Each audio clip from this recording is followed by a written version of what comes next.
Victoria es una ciudad turística muy pintoresca. Es un lugar precioso, con un gran clima. Siempre ha sido un lugar muy seguro para vivir.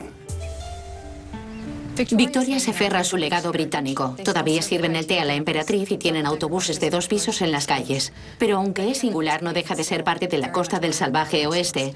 Un estilo de vida tranquilo y relajado en un entorno muy bello.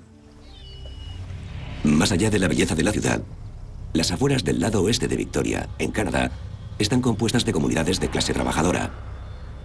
A diferencia de Victoria, la tasa de criminalidad de la zona circundante estaba por encima de la media nacional en los años 90. En los 90, concretamente en 1997, estábamos viviendo el final de una época en la que habíamos tenido 10 homicidios en 24 meses, que se alargaron durante 3 años. Muchos de esos homicidios tuvieron lugar en el lado oeste de Saanich. Fue un número de crímenes muy elevado para ese periodo de tiempo. Por lo general tenemos un homicidio al año. La elevada tasa criminal incluye crímenes cometidos por jóvenes, muchos de ellos prematuramente emancipados. Al trabajar con jóvenes que vienen de hogares desestructurados, a menudo ves que tienen muchos traumas y han vivido penurias que les han forjado una forma de ser con la que es muy difícil lidiar. Una de las jóvenes que viven en la zona es Rina Birk, una extrovertida y energética joven de 14 años. Rina era una niña muy alegre, gracias a todo el amor y las atenciones que recibía tanto de nosotros como de sus abuelos. Estaba floreciendo y era muy sociable. Le encantaban los animales y los niños. Aunque nacida y criada en Victoria, Rina destaca entre la población estudiantil, que es en su mayoría blanca. Los jóvenes siempre intentan integrarse. Nadie quiere ser un renegado ni ser diferente, así que hacen lo que hacen los chicos populares, lo que hay que hacer para ser más popular. Rina era de complexión fuerte, así que empezó a preocuparse por su aspecto cuando los demás empezaron a burlarse y a meterse con ella. Y por eso se obsesionó con ser delgada. Los demás no la aceptaban y ella le daba mucha importancia a ese tema. Con la esperanza de ser aceptada por los chicos que suelen reunirse en la zona de fumadores del instituto, Rina empieza a vestirse al estilo gángster que está de moda en la época. Estaba deseando ser aceptada por sus compañeros y como sabía que no aceptaban su forma de ser, intentó copiar a esos chicos, que a su vez imitaban a las bandas de Los Ángeles. Así se forman las bandas. ¿Quieres formar parte de una familia? Puede que hubiesen cometido algún delito menor, pero desde luego no eran una banda criminal organizada. En ese sentido, no daban ningún miedo. Como muchos de sus compañeros, Rina se rebela ante las reglas de sus padres. Rina conoció a esos jóvenes que estaban en hogares de acogida y le dijeron que si quería más libertad podía irse de casa. Incluso le dijeron que podía mentir y que acabaría en un hogar de acogida y que, cuando eso pasase, ya no tendría reglas ni horarios. Sería más libre e incluso tendría dinero para fumar. Ella estaba encantada de poder unirse a ellos. Rina se va al hogar de acogida Kiwanis Group. Cada vez va menos a clase y pasa más tiempo de fiesta con sus nuevos amigos. Se solía reunir un grupo bastante grande en el Instituto Shoreline. Allí bebían y cometían pequeños actos vandálicos. Un viernes por la noche, varios jóvenes del Instituto Shoreline se reúnen en el patio del recinto para celebrar una fiesta al aire libre. Rina Birk es una de las asistentes. Era viernes por la noche, había luna llena y esos chicos solían salir a fumar marihuana y a beber. Rina estaba feliz de que la hubieran invitado. Al caer la noche, hay unos 30 adolescentes reunidos en el instituto. La multitud se acaba descontrolando. Sobre las 8:30, uno de los chicos lanzó una piedra contra una ventana del instituto. Llamaron a la policía, que llegó enseguida y dispersó a los jóvenes. Un conserje del instituto llama a la policía. Agentes de la policía montada de Canadá acuden desde los barrios occidentales para poner fin a la fiesta. Los chicos se dispersaron. Algunos fueron a los almacenes Max, otros al Comfort Inn, unos cuantos a la vieja escuela Craig Flower y varios fueron al puente. Rina acaba con el grupo de los grandes almacenes, desde donde telefonea a sus padres. Cuando Rina llamó a su madre, le comentó que iría a casa esa misma noche. Le dijo que llegaría en unos 20 minutos, ya que estaba mucho más cerca de allí que de la casa de acogida en la que residía. Tras colgar el teléfono, un par de amigos invitan a Rina a unirse al grupo del puente Craig Flower. En ese momento, la cogieron por los brazos y la arrastraron al puente para poder seguir fumando allí. A medianoche, los padres de Rina siguen esperando a que su hija regrese de la fiesta. Suman, la madre de Rina, llama al hogar de acogida. Estábamos preocupados. Suman llamó al hogar de acogida y le preguntó a la chica que la había invitado si sabía dónde estaba Rina. La chica le aseguró que por la noche había estado allí, pero que no sabían dónde estaba en esos momentos. No es la primera vez que Rina se salta el horario de llegada. Pero pese a todo, el hogar de acogida envía un fax a la policía para alertarlos del incidente. En una noche cualquiera en Sanic podíamos tener hasta 15 niños desaparecidos, dado que los vigilantes avisaban de su desaparición si llegaban aunque fuese 30 minutos tarde. A menudo aparecían al día siguiente y volvían a desaparecer por la noche. Es decir, figurar como desaparecido no desata precisamente la preocupación que muchos creen. Los Birk pasan la noche muy angustiados, preocupados por Rina. Esperaban que volviese a casa esa noche, pero ella nunca apareció. Acabó llamando a la policía de Sanic para informar de la desaparición de una persona, pero le dijeron que tenían que pasar 48 horas antes de poder hacer nada. Durante las siguientes 48 horas, los padres de Rina esperan pegados al teléfono. Encuentran una agenda en la habitación de Rina y llaman a todos sus amigos para averiguar si alguien la ha visto. Una de las amigas con las que habló le dijo que se iba a reunir con Rina en el Walmart aquella noche, pero que Rina nunca llegó a aparecer. Otra amiga le comentó que había visto a Rina el viernes por la noche, cerca del puente Craig Flower. El lunes por la mañana se difunden por los pasillos del instituto, los baños y la zona de fumadores unos preocupantes rumores de un ataque bajo el puente. Los rumores apuntan a que la víctima del ataque ha sido Rina Birk. Una chica había estado alardeando del tema. No sé si llegó a decir que la había matado, pero sin duda lo sugería. Era de esas charlas típicas de baño en las que las chicas cotillean. Ella decía cosas como que era posible que Rina no volviese nunca a clase. Los rumores no tardan en llegar a la policía, que empieza a interrogar a los jóvenes de la zona.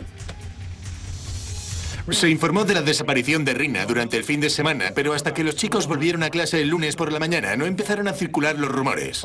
Debió de pasar todo un día más antes de que los adultos empezasen a oír los mismos rumores y pensasen que deberían informar de ello a la policía. Cuando los rumores empezaron a llegar a la policía, no había ningún nombre asociado a lo que le había pasado a Rina, así que no se había identificado a nadie. Por eso resultaba difícil iniciar una investigación sobre una persona en particular. Los Birk están convencidos de que los rumores son ciertos. Cuando no apareció, pensamos que era muy extraño, dado que Rina nos hubiese llamado a donde estuviera. En aquel momento era difícil de comprender porque todo parecía demasiado extremo. Lo que no encajaba era que nadie la había visto ni había oído hablar nada de ella sobre el viernes por la noche cuando llamó a su madre. Cuanto más lo analizábamos, más nos preocupaba la posibilidad de que todo fuese algo más que un simple rumor. Las autoridades empiezan a investigar los rumores e interrogan a algunos amigos de Rina en el instituto y en el hogar de acogida. Todos los adolescentes dicen no saber nada de lo que le ha ocurrido a Rina. Durante la investigación interrogué a varios chicos que procedían de diversos ambientes. Algunos vivían en casa con sus padres, otros en hogares de acogida. Y no faltaban los niños sin hogar que iban siempre de una casa a otra. El problema con muchos de ellos era que la información que nos ofrecían era de segunda o tercera mano, aunque en aquel momento no sabíamos que lo que nos contaban era lo que les habían oído contar a otros jóvenes. 4 días después de la desaparición de Rina, la policía consigue avanzar en el caso. Una joven de un hogar de acogida de la zona vecina de Oak Bay les cuenta una historia preocupante. Los rumores no dejan de crecer y cambiar hasta que por fin hablas con la persona que no te dice me han dicho, sino que te dice lo he visto. En ese momento, la investigación cambia drásticamente y nos percatamos de que de verdad ha pasado algo. El testimonio de lo que le ha sucedido a Rina Birk, que ofrece la testigo ocular, es preocupante y desconcertante. Nos contó que una de las chicas le había dado una paliza y la había tirado al agua. La policía acaba de abrir la caja de Pandora. La investigación conducirá a una resolución tan impactante que aparecerá en los titulares de todo el mundo. 17 de noviembre de 1997. Una niña de 14 años, de nombre Rina Birk, lleva 4 días desaparecida. La última vez que fue vista, se dirigía a una fiesta al aire libre bajo el puente Craig Flower. No podíamos encontrarla y nadie sabía nada de ella desde hacía 5 días. Teniendo en cuenta sus redes sociales, esperábamos que alguien la hubiese visto o hubiese oído algo de ella, así que estábamos muy preocupados. Ningún amigo de Rina parece saber qué le ha pasado. Pero los rumores de un ataque brutal a una niña de pelo negro empiezan a correr por los pasillos del instituto.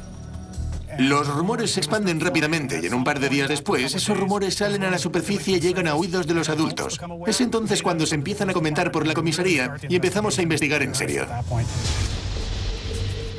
5 días después de la última vez que Rina vio a su familia, una testigo del barrio vecino de Oak Bay entra en la comisaría con la historia de un ataque bajo el puente Craig Flower. La novedad de esa información era que por fin incluía nombres y detalles específicos, lo cual hacía que todo lo que nos contaba pareciese más verosímil. La joven le cuenta a la policía que otra chica de su hogar de acogida había estado alardeando de haber participado en un violento ataque a una tal Rina. La paliza a Rina Birk fue planeada. Llevaban días llamando a la gente y pedirles que fuesen al parque para participar en un ataque a la joven. En teoría era una venganza por cosas que habían enfurecido a varias de las personas involucradas en todo el asunto. En determinados momentos de la paliza a Rina, llegaron a participar hasta 8 personas, hasta que una de las 8 personas, una chica, les gritó que parasen, que ya había tenido suficiente y que si alguien quería hacerle algo más, tendría que vérselas con ella. Tras haberle pegado la paliza, los adolescentes se quedaron un rato por la zona. Cuando Rina se fue, ellos también se marcharon. Se dispersaron a tiempo para llegar a casa dentro del horario impuesto. Gracias al nuevo testimonio de la testigo, la policía puede actualizar el caso. Ya no se busca a una persona desaparecida. Ahora se trata de una investigación criminal. Hasta ese momento tan solo estábamos investigando rumores e intentamos demostrar su falsedad creyendo que Rina iba a aparecer en casa de alguien o que estaba en alguna parte ahí fuera. No fue hasta que interrogamos a alguien que había visto lo sucedido cuando nos percatamos de que lo que teníamos entre manos era un crimen mucho más grave. Dado que nadie ha visto a Rina desde el ataque, la policía se teme lo peor. Los detectives de la Policía Montada del Canadá y de la Policía de Esquimalt unen sus fuerzas con los investigadores de Saanich. Montamos un pequeño grupo de investigadores para analizar el caso a la luz de la información que teníamos y que determinase qué íbamos a hacer con ella. Sabíamos lo que había pasado y puesto que parecía verosímil que Rina Birk hubiese muerto, teníamos un homicidio. Las preguntas eran dónde había ocurrido y quién lo había cometido. Los investigadores apuestan por un triple enfoque. El primer paso es investigar la escena del crimen. El lado sur del puente es bastante accesible y la playa avanza hasta el agua. El lado norte no es así, está descuidado y hay mucha hierba y abundante maleza y vegetación en el agua. Tienes que estar en el agua o en el aire para ver la ribera. Mi papel en esta investigación era ir al lugar donde creíamos que había tenido lugar el suceso para buscar pruebas materiales y conseguir determinar la posición exacta. No vi ni encontré nada que nos fuese de gran ayuda, así que empecé a sondear por el barrio. No descubrí gran cosa, de modo que al final lo que teníamos seguía siendo una niña desaparecida. Un segundo equipo de agentes lleva a cabo una búsqueda de Rina por todo Canadá. El tercer elemento de la investigación, el más importante, es una charla con la joven que participó en el ataque. Cuando la interrogué se mostró muy abierta y comunicativa sobre cuál había sido su papel en los hechos. También nos dio los nombres de otras personas involucradas y las identificó. La chica describe con todo lujo de detalles un violento y deliberado ataque a Rina Birk, lo cual corrobora y confirma los rumores del patio del instituto. Rina había ido al puente con 2 chicas y descubrió que había otros jóvenes esperando bajo el puente. Estaba oscuro y el lugar daba bastante miedo. Los chicos formaron un semicírculo a su alrededor. Todo empezó cuando una de las chicas se levantó y apagó un cigarrillo en la frente de Rina sin ningún motivo aparente. Al parecer, Rina había estado difundiendo rumores sobre alguien o le gustaba el novio de otra. Todo fue por algo muy trivial. Había 7 chicas y un chico y empezaron a pegarle. Le propinaron puñetazos y patadas. Y Rina tan solo repetía una y otra vez que por favor la dejasen en paz. En ese momento, una chica opinó que ya era suficiente, que ya había recibido su merecido y se detuvieron. Todos se fueron. Abandonaron el puente en dirección al aparcamiento del motel cercano. Rina se quedó allí sola, en el barro, llorando. Le sangraba la nariz, tenía los ojos hinchados y no había nadie cerca que pudiese ayudarla. Así que, unos minutos después, subió por las escaleras y tomó el camino de vuelta a casa, por el lado norte del puente. La policía reacciona ante la brutalidad del ataque y a la edad de los atacantes con sorpresa e incredulidad. Fue muy sorprendente. Esos niños tenían unos 14 años, estaban todos en el instituto y habían planeado y participado en una agresión muy violenta contra una de sus amigas. Nadie llamó a la policía al producirse la agresión. Hoy creemos que con los móviles la gente llamaría a la policía, pero lo cierto es que seguramente lo grabasen todo para subirlo a YouTube. Siempre tenemos la esperanza de que llamen a la policía cuando sucede algo así. La policía apunta los nombres de las 7 chicas y un chico que, supuestamente, han participado en la agresión del 14 de noviembre. Huelga decir que la policía conocía bien a varias de las personas involucradas en esta investigación. Un nombre en concreto destaca por un motivo diferente. Se trata de Kelly Ellard. Conocí a Kelly Ellard antes del suceso porque éramos amigos de su familia. Quedábamos bastante, celebrábamos juntos ocasiones especiales. La conocía desde que tenía 9 años. Kelly Ellard parecía ser una estudiante normal y corriente, una chica bastante mona, pero con fama de ser una matona. Provenía de un barrio de clase media. Su padre era entrenador de fútbol, su madre era ama de casa. Y en todos los ámbitos parecían una familia normal de clase media. Aunque es todo un misterio que aparezca el nombre de Kelly entre la lista de sospechosos, el equipo de investigación tiene problemas más importantes. El principal es que todavía se desconoce el paradero de Rina Birk. Muchas investigaciones criminales empiezan con un cadáver en la escena del crimen.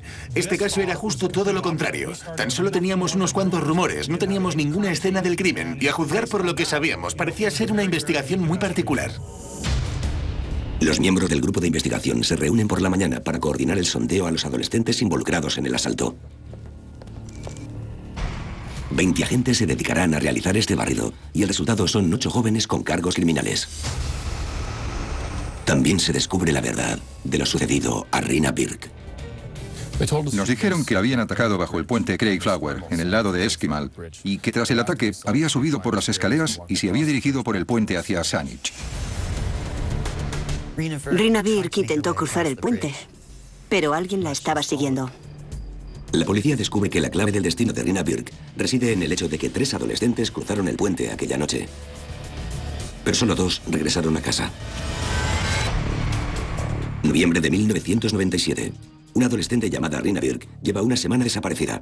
La última vez que la vieron fue el viernes, en una fiesta al aire libre con varios jóvenes de la zona. Gracias a los testimonios oculares de los asistentes a la fiesta, la policía descubre que hasta 8 personas le propinaron una brutal paliza. En este caso tuvimos suerte. La primera chica que habló con nosotros nos dio información de la agresión. Sabía los nombres, las ubicaciones y la ropa que llevaba todo el mundo. Tenía la información que necesitábamos para poder seguir adelante. Un grupo especial, compuesto por 3 divisiones de la policía, planifica una gran batida entre todos los adolescentes que participaron en el ataque. Preparamos una estrategia para localizar y detener a todas las personas que creíamos que estaban involucradas. Esa misma tarde enviamos a varios equipos de agentes para que llevasen a cabo ese trabajo. A las 9:30 de la noche, más de 20 agentes de paisanos se desplazan, tanto a pie como en coches de incógnito, a las zonas donde se encuentran los jóvenes sospechosos. Deben calcular bien los tiempos. La estrategia sale bien. Dimos por sentado que una semana después, el viernes por la noche, el mismo grupo estaría en el mismo lugar que había estado una semana antes. Acertamos. Uno a uno, los agentes detienen a los jóvenes y los llevan a diferentes dependencias de la comisaría para interrogarlos. Técnicamente, arrestamos a todos los que habíamos interrogado durante las primeras fases de la investigación. Era un momento confuso y agitado. No sabíamos cuál era el papel de cada uno en los hechos y queríamos que durante los interrogatorios todos nos diesen pruebas que nos incriminasen, algo que pudiésemos usar. Para apaciguar los rumores, la policía hace declaraciones a la prensa. La policía de Saanich celebró varias ruedas de prensa, pero no sabíamos qué estaba pasando. Había periodistas, fotógrafos, cámaras, y allí estábamos todos fuera mientras veíamos cómo llegaban adolescentes a la comisaría, acompañados por adultos que luego salían solos. Dentro, el equipo prepara una estrategia para interrogar a cada uno de los sospechosos por separado. Siempre es muy importante a quién interrogas primero. Lo preparas todo para ver quién sabe qué, quién está involucrado, quién estaba presente, quién tenía algo que añadir a la investigación.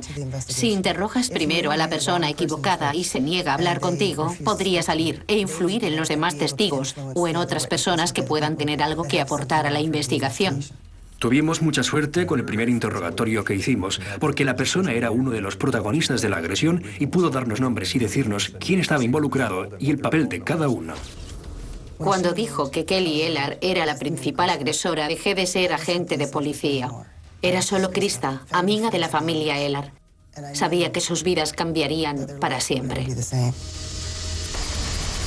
Una semana después de la última vez que Rina Birk contactó con su familia, la policía descubre los detalles de los últimos momentos de su vida. Cuando se iba del lugar por el lado norte del puente, muchos jóvenes habían vuelto ya a casa antes de que se les pasase la hora. No había nadie allí, salvo 2 personas. Vieron a Rina Y Kelly Ellard le sugirió a Warren ir a ver cómo estaba. Así que la siguieron y la alcanzaron en el puente. Rina estaba muy triste y los rechazó, pidiéndoles que la dejasen sola. Ellos la agarraron del brazo e insistieron en acompañarla. La llevaron al otro lado del puente, a una zona verde. Allí empezaron a pegarle puñetazos, a golpearla. Ella cayó al suelo. Saltaron sobre su torso y sobre su cráneo, su cabeza. Incluso golpearon su cabeza contra un árbol. Y cuando se quedó inconsciente, arrastraron su cuerpo hacia la orilla. Y Kelly Ellard metió el cuerpo de Rina en el agua. Como quería asegurarse de que Rina estaba muerta, le puso el pie en la cabeza para que quedase sumergida mientras ella se fumaba un cigarrillo. Los escalofriantes detalles del asesinato impresionan hasta a los agentes más experimentados. Nunca pensé que de verdad hubiese pasado algo. A menudo nos llegan rumores de jóvenes que suelen ser mucho más exagerados de lo que es en realidad. No fue hasta después del primer interrogatorio cuando me percaté de que aquella niña estaba siendo sincera y de que estábamos investigando un homicidio. Cuando te das cuenta de que tienes un homicidio entre manos, no tienes tiempo para emociones, tienes que entrar en modo operativo. Debes hacer tu trabajo, ponerte manos a la obra, reunir pruebas y planear la investigación. Cuando te detienes a pensar en emociones es por la familia. Es por la familia Birk y por lo que están a punto de vivir cuando encontremos el cadáver y les digamos que su hija ha muerto. Uno a uno, todos los adolescentes sospechosos cuentan su versión del crimen. Aunque hay algunas discrepancias en las historias, todas comparten un elemento común: el papel jugado por Kelly Ellard. Cuando hablamos con el grupo de testigos que estaba bajo el puente cuando se produjo el primer ataque, todos coincidían en que al irse Rina, Warren y Kelly, las siguieron por el puente. Según uno de los acusados, Kelly obligó a Rina a quitarse la chaqueta y los zapatos durante la agresión. Otro testigo confiesa a la policía que Kelly y ella habían regresado a la mañana siguiente a la escena del crimen para tirar la ropa en un contenedor de basura, ya que era una prueba potencial. En ese punto nuestro trabajo era reunir la información de los testigos y de los acusados de la agresión e intentar unir las piezas que encajaban para formarnos una imagen de lo que había pasado en realidad. Cuanto más hablábamos con los jóvenes, peor pintaba la cosa para Kelly Ellard. La policía sigue con los interrogatorios hasta la mañana siguiente. La última joven en contar su historia es Kelly Ellard. El interrogatorio dura más de 2 horas. Ellard admite haber sido la primera en golpear a Rina, pero niega estar involucrada en su muerte. Todos los testigos y los involucrados en la primera paliza coincidieron en señalar que creían que Rina estaba en el paso del canal. Todavía no habíamos encontrado el cadáver. La única persona que sugería algo diferente era Kelly Ellard. Ella sugería la posibilidad de que Rina hubiese sido secuestrada. Con 8 adolescentes en prisión preventiva, las autoridades creen que tienen pruebas suficientes para imputarles cargos. Las 6 chicas involucradas en el primer ataque a Rina Birk son acusadas de asalto con daños físicos, como delincuentes juveniles.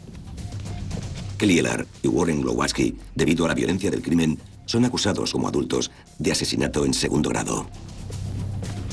En 1997, si eras joven y se te acusaba de un crimen tan grave como un asesinato, el tribunal podía exigir que fueras juzgado como adulto. Sin embargo, había la obligación de mostrar al tribunal pruebas de que debía ser juzgado en un tribunal para adultos. Aunque los jóvenes acusados permanecen en prisión preventiva en el centro de detención juvenil, la policía sigue centrando la investigación en encontrar el cadáver de Rina Birk.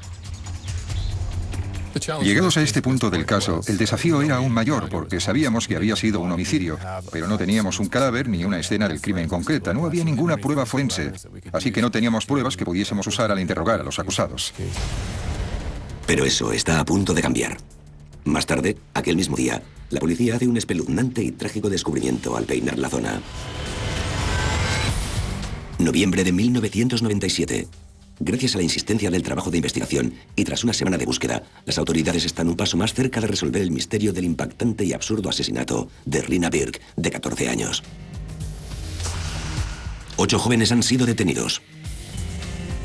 Gracias al testimonio de varios testigos, Kelly Ellard y Warren Glowatsky están acusados de asesinato en segundo grado. El grupo de chicas que estaba bajo el puente rodeó a Rina y le pegó, pero al final alguien dijo que ya era suficiente y se detuvo el ataque. Llegados a ese punto, muchos ya se habían ido, pero por algún motivo Warren y Kelly siguieron a Rina por el puente. La noticia del arresto se extiende rápidamente por la comunidad local. La policía solo tenía rumores. Esos chicos se protegían unos a otros con un código de silencio. Aunque los dos jóvenes sospechosos han sido acusados, la policía todavía no tiene ninguna prueba física que apoye el caso de asesinato. Sin un cadáver, dependes exclusivamente de los testigos para obtener una condena. Por tanto, buscábamos pruebas forenses que pudiesen corroborar lo que decían los testigos. Sábado por la mañana, los equipos de búsqueda despliegan todos sus recursos para encontrar a Rina. Después de hablar con los testigos, sabíamos que habían tirado a Rina Birk en el agua. En el lugar no encontramos nada que tuviese valor como prueba. Se envía un equipo especial de buzos de la policía al puente Craigflower. Pese a sus esfuerzos por pasar desapercibidos, la presencia del equipo bajo el puente llama la atención de la prensa local. Era periodista criminal en el Times Colonist y nuestro fotógrafo entró en la sala de redacción y empezó a preguntar por qué estaba la policía de Saanich buceando bajo el puente Craigflower. Yo no tenía ni idea, así que fuimos hasta allí y fue algo particular porque Chris Hosley estaba de pie en el puente. Era el agente encargado del gabinete de prensa de la policía. Nos contó que había desaparecido una adolescente. Mientras el equipo de buzos busca pruebas por la ribera de la quebrada, la policía inicia una segunda búsqueda desde el cielo.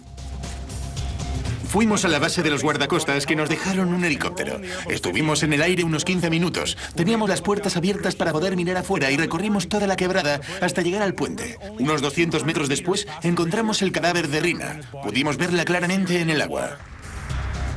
Horsley no pierde el tiempo y alerta a sus colegas. Llamamos al equipo de buzos por radio. Estaban a menos de 500 metros abriéndose paso lentamente por la zona y se pusieron justo bajo el helicóptero que estaba sobrevolando el lugar. En cuanto llegaron a nuestra posición, ellos también la vieron. Los miembros del equipo de buzos se adentran en el agua cerca de la costa. Al equipo especial le basta con ver la ropa para identificar el cadáver. Es Rina Birk. Cuando encontraron a Rina, yo estaba indagando por la zona. Nos dijeron que volviésemos al cuartel general para cambiar de estrategia. Estaba sorprendido de que algo así hubiese ocurrido de verdad y recuerdo haber sentido tristeza ante el hecho de que se confirmase que esas chicas jóvenes estuviesen involucradas en un crimen tan grave. Estábamos en la oficina cuando me enteré del descubrimiento del cadáver. Fue Chris Hosley desde un helicóptero quien creía haberla visto. Una vez se confirmó, nos dio pena por la familia porque entonces tendríamos que notificarles lo que había pasado, que sus peores presagios se habían cumplido. Los investigadores del equipo especial se preocupan de conservar la integridad del cadáver. También se fijan en que faltan dos elementos clave de su vestimenta, los zapatos y la chaqueta. Mientras tanto, no dejan de llegar periodistas. En cuanto se encontró el cadáver de Rina en el agua, la prensa empezó a congregarse en la zona. Tenían que ponerse en la orilla de enfrente para poder hacer una foto del lugar donde estaba la acción. Mientras el equipo de buzos prepara el cadáver para el forense, dos representantes de la policía van a casa de Suman y Manjit Birk para darles la noticia. Vino un inspector de la policía de Saanich. Nos informó de que hubo dos peleas y nos dijo que Rina había muerto. Nos quedamos conmocionados. No conocíamos los detalles y él no nos contó demasiado. Se fue y Suman y yo estábamos aturdidos. No sabíamos qué hacer ni qué decir, no podíamos dormir. No dejábamos de preguntarnos qué había sucedido. A la mañana siguiente, a las 8, empezamos a llamar a la familia para decirles lo que había ocurrido. Se lo dijimos a los amigos. Vinieron los abuelos y todo el mundo lloraba. Fue algo terrible. Asombro e incredulidad. Luego, de repente, vimos como los de la prensa empezaron a llegar con furgonetas, coches, antenas. Era un gran circo mediático. Llamaban a la puerta, querían respuestas, no dejaban de hacer preguntas en las que nos acusaban de ser malos padres. Querían saber qué había pasado, por qué había muerto. Cosas a las que no podíamos responder. Fue un día muy duro. Y no puedo olvidar lo difícil que resultó todo. En un comunicado de prensa, Chris Hosley, del gabinete de prensa de Saanich, deja caer algunos detalles importantes del caso. Especialmente importante ese detalle de que Rina no llevaba la chaqueta ni los zapatos. Este pequeño detalle desempeñará un papel fundamental en el caso contra Kelly Ellard, con sus abogados preparando el juicio. Las autoridades esperan los resultados de la autopsia, mientras un equipo de agentes se dirige a casa de Kelly Ellard con una orden de registro. Registramos la casa de los padres de Kelly Ellard y encontramos en el cuarto de la colada un armario con una chaqueta dentro y lo que parecían ser manchas de sal seca en las mangas y en el dobladillo. En el momento nos pareció muy importante. La chaqueta negra es identificada como la que llevaba Kelly Ellard la noche del asesinato de Rina. La policía sigue interrogando a los testigos del caso y descubren que Ellard se había encontrado con otro joven al volver a casa tras haber matado a Rina. Tras el ataque, Kelly, la asesina, cruzó el puente. Habló con un grupo de personas que todavía estaban allí reunidas y les dijo que la había matado. Vieron que estaba toda mojada. Siguió caminando por la calle, detuvo a un completo desconocido, le pidió un pitillo y le confesó que acababa de mantener la cabeza de una chica bajo el agua hasta que dejó de respirar. Se lo contó a todo el que la quisiera escuchar, salvo a la policía. Estaba alardeando de lo que había hecho durante el fin de semana y, para demostrarlo, se los llevaba a dar una vuelta para enseñarles diferentes lugares. Lo que hizo allí, cómo se lo hizo. A la gente le costaba creerla, pero ella repetía a muchos que no se lo dijesen a nadie, que lo mantuvieran en secreto. Así que los rumores corrieron entre los chicos, pero nadie tuvo el valor de llamar a la policía y decirle lo que habían oído. Imperó la ley del silencio y los rumores quedaron reducidos al ámbito del instituto. El caso seguirá generando iras y terror en todo el mundo por la brutalidad del crimen y la edad de la acusada. Los que quieren justicia verán cómo se pone a prueba su paciencia. Harán falta 3 juicios y más de 10 años en los juzgados antes de tener un veredicto final en el caso de la quinceañera Kelly Ellard. Sábado 22 de noviembre de 1997. La policía encuentra el magullado y maltratado cuerpo de Rina Birk, de 14 años, a 200 metros del lugar en el que fue asesinada, en las sucias aguas de la quebrada que hay entre Esquimalt y Saanich.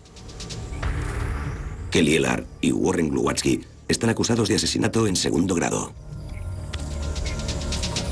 Analizamos lo que le habían hecho a Rina. Uno de los aspectos más llamativos es que de las 8 personas inicialmente involucradas, 6 fueron capaces de pensar y reflexionar en el mismo momento, como para decir que ya era suficiente. Las otras 2 siguieron adelante. Mientras las autoridades siguen repasando las pruebas y testimonios, una tormenta mediática se desata por todo el país y por todo el mundo. En aquella época se trataba del asesinato más importante que se había vivido en la zona, así que toda la prensa internacional mostró interés. Por aquel entonces yo usaba un busca y me sonaba unas 200 veces al día. No había forma de satisfacer las ansias de los periodistas, a pesar de celebrar varias ruedas de prensa a diario. La comunidad quedó conmocionada y asustada. Había mucho dolor, tal como se hacía patente mediante todas las flores y tributos que se llevaban al puente en honor de Rina. Al mismo tiempo, se respiraba un miedo real. Mis hijos salían de noche en grupos, como todos los adolescentes.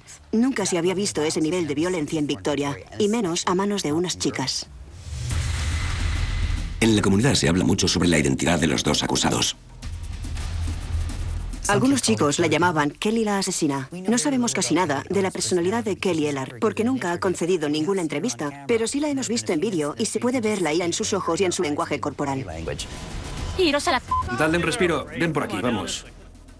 Cuando investigamos un asesinato, siempre encontramos un móvil. Nadie le quita la vida a otra persona sin ningún motivo. El motivo no siempre se comprende. De hecho, la ley o la moralidad muy rara vez lo aceptan. Pero en este caso no me atrevería a señalar a ciencia cierta porque Kelly había hecho algo así. Tan solo tenía 15 años, así que quedaba descartado que fuese la propia vida la que le había obligado a ser cruel y despiadada. La presencia de un chico, Warren Glowatsky, entre el grupo de chicas atacantes, añade un poco de misterio a este caso, ya de por sí desconcertante. Warren Glowatsky era el único chico que participó en esta agresión, por lo que muchos aseguran que lo hizo porque estaba interesado en Kelly Ellard. Otros creen que simplemente estaba en el lugar equivocado en el momento menos apropiado y se dejó llevar por la violencia de la turba. 2 días después de la recuperación del cadáver magullado de Rina, la autopsia revela que su cerebro estaba hinchado y que las heridas internas habían sido infligidas con una fuerza similar a la de un accidente de coche grave. El patólogo concluye que, aunque la causa oficial de la muerte es ahogamiento, seguramente no habría sobrevivido a la segunda paliza de Kelly Ellard y Warren Glowatsky. En un tribunal de menores de Vancouver, las 6 chicas que participaron en el primer ataque a Rina Birk son acusadas de ataque premeditado con lesiones graves. Las sentencias van desde 60 días hasta 1 año de privación de libertad.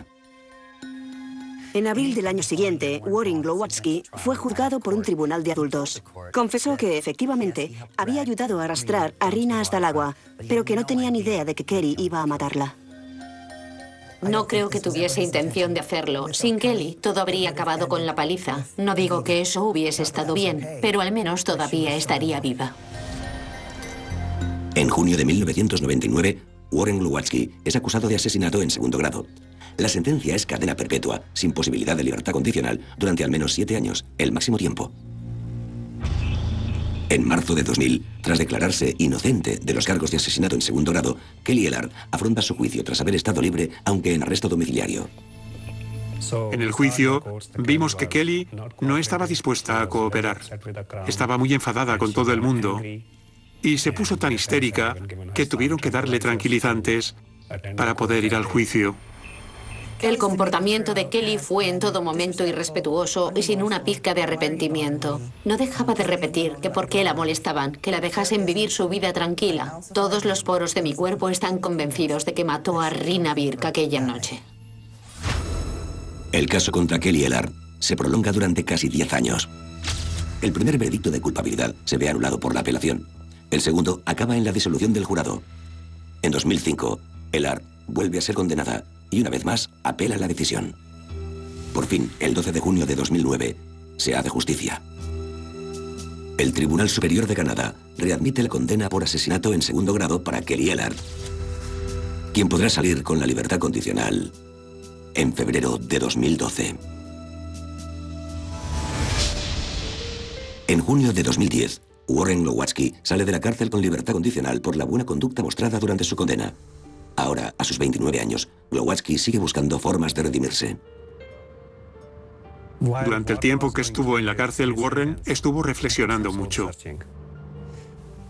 Aunque de primeras Warren Glowatsky tiene una imagen de tipo duro, ya en el juicio se le notaba que quería cambiar. Contactó con los Birk, les pidió disculpas y les prometió que cambiaría su vida. Quiso vernos para pedirnos disculpas personalmente. Decidimos ir a verle y lo cierto es que fue difícil, pero se sentía tan bien de poder disculparse que tuvo nuestro perdón. Fuimos a las vistas para su libertad condicional y apoyamos que se la concediesen. Desde entonces, le hemos vuelto a ver alguna vez y nos han comentado lo que está haciendo. Está haciendo las cosas bien. Nos alegra ver que incluso tras cometer un error, si se aprende de él y se corrige el rumbo, todo el mundo puede volver a ser un miembro útil de la sociedad. Tras el juicio, Suman y Manjit Birk pueden empezar a dejar atrás el doloroso pasado. Ahora, mi mujer y yo nos dedicamos a ir a diferentes institutos para hablar con los estudiantes y decirles que es muy importante que hagan lo correcto y que si alguien está siendo acosado o si alguien está recibiendo palizas, tienen que avisar de ello. Intentamos inculcar a los jóvenes la idea de que tienen mucha influencia sobre los demás, para bien o para mal. Si esas cosas pasan, no dudéis en avisar y no os quedéis de brazos cruzados. Para los familiares, amigos y demás miembros de la comunidad, la corta vida y trágica muerte de Rina Birk sigue siendo un suceso muy importante. La historia fue muy grave. Unas adolescentes matan a otra en un entorno tan tranquilo, pacífico y nada violento. No solo Victoria se vio afectada por esta historia, sino que todas las ciudades del país lo vieron como si hubiese ocurrido en ellas. La comunidad quedó marcada por lo ocurrido. Fue algo traumático. A mí me ha dejado huella. Todavía siento pena cada vez que paso por el puente Craigflower y pienso en ella. Pero al mismo tiempo creo que la comunidad se ha visto reforzada por el increíble valor de los Birk y su capacidad para perdonar.